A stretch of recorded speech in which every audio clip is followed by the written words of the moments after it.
بسم اللہ الرحمن الرحیم۔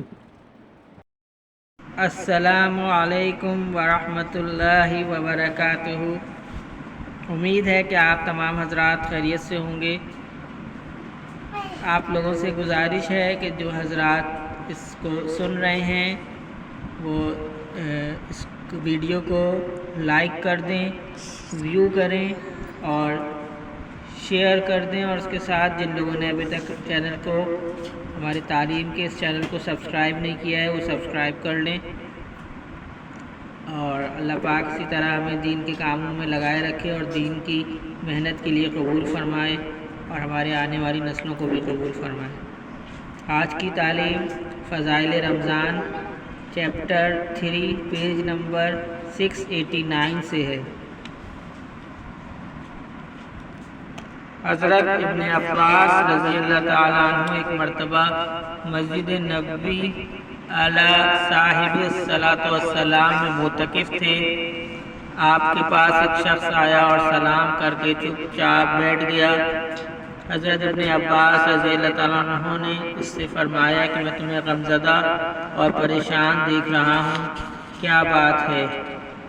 اس نے کہا کہ اے رسول اللہ صلی اللہ علیہ وسلم کے چچا کے بیٹے، میں بے شک پریشان ہوں کہ فلاں کا مجھ پر حق ہے، اور نبی کریم صلی اللہ علیہ وسلم کی قبر اطہر کی طرف اشارہ کر کر کہا کہ اس قبر والے کی عزت کی قسم کہ میں اس حق کے ادا کرنے پر قادر نہیں۔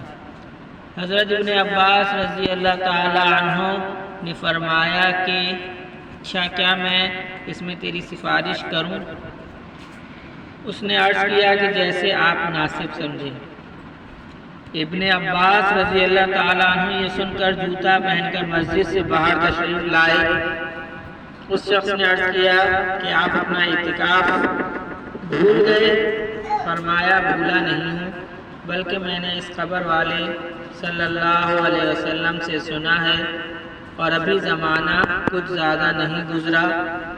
یہ لفظ کہتے ہوئے ابن عباس رضی اللہ تعالیٰ عنہ کی آنکھوں میں سے آنسو بہنے لگے کہ حضور صلی اللہ علیہ وسلم فرما رہے تھے کہ جو شخص اپنے بھائی کے کسی کام میں چلے پھرے اور کوشش کرے اس کے لیے 10 برس کے اعتکاف سے افضل ہے، اور جو شخص ایک دن کا اعتکاف بھی اللہ کی رضا کے واسطے کرتا ہے تو حق تعالی شانہ اس کے اور جہنم کے درمیان 3 خندقیں آڑ فرما دیتے ہیں، جن کی مسافت آسمان و زمین کی درمیانی مسافت سے بھی زیادہ چوڑی ہے۔ اور جب ایک دن کے اعتکاف کی یہ فضیلت ہے تو 10 برس کے اعتکاف کی کیا مقدار ہوگی؟ فائدے میں شیخ فرماتے ہیں اس حدیث سے 2 مضمون معلوم ہوئے۔ اول یہ کہ ایک دن کے اعتکاف کا ثواب یہ ہے کہ اللہ تعالی شانہ اس کے اور جہنم کے درمیان 3 خندقیں حائل فرما دیتے ہیں، اور ہر خندق اتنی بڑی ہے جتنا سارا جہاں، اور ایک دن سے زیادہ جس قدر زیادہ دنوں کا اعتکاف ہوگا اتنا ہی اجر زیادہ ہوگا۔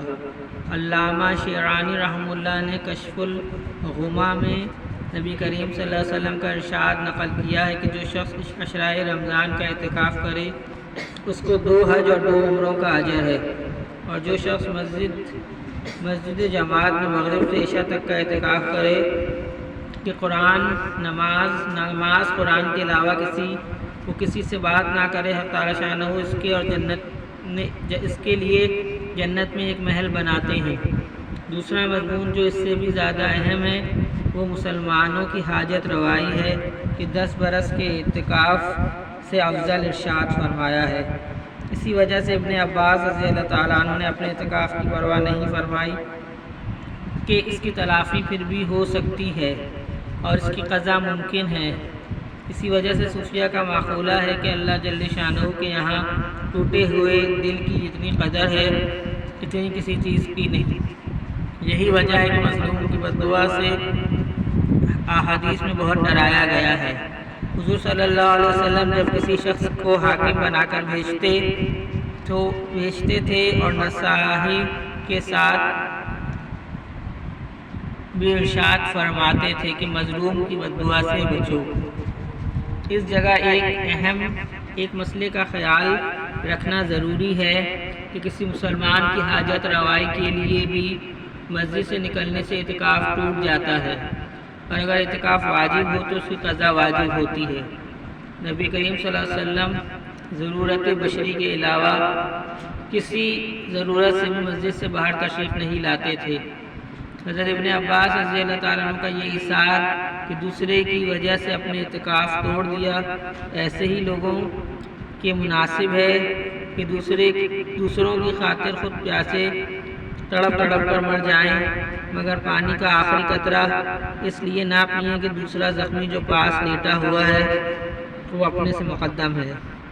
یہ بھی ممکن ہے کہ حضرت ابن عباس رضی اللہ تعالیٰ عنہ کا یہ اعتکاف نفلی اعتکاف ہو، اس صورت میں کوئی اشکال نہیں۔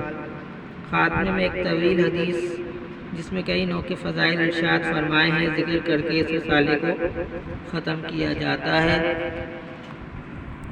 اللہ پاک ہم سب کو دین کی اس محنت کے لیے قبول فرمائے، اور یہ تمام بات جو ہے وہ دوسروں تک پہنچانے کی ہم سب کوشش فرمائیں۔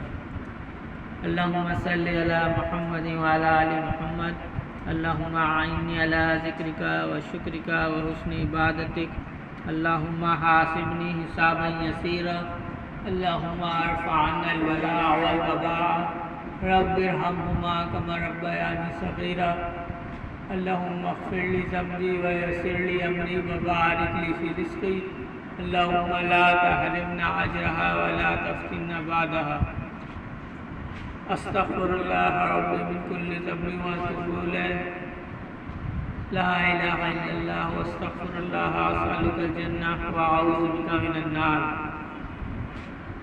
یا حی یا قیوم برحمتک استغیث، اللہم انک عفو تحب العفو فاعف عنی، اللہم انک عفو تحب العفو فاعف عنی، اللہم انک عفو تحب العفو فاعف عنی، سبحان ربک رب العزت عما یصفون وسلام علی المرسلین والحمد للہ رب العالمین، آمین برحمتک یا ارحم الراحمین۔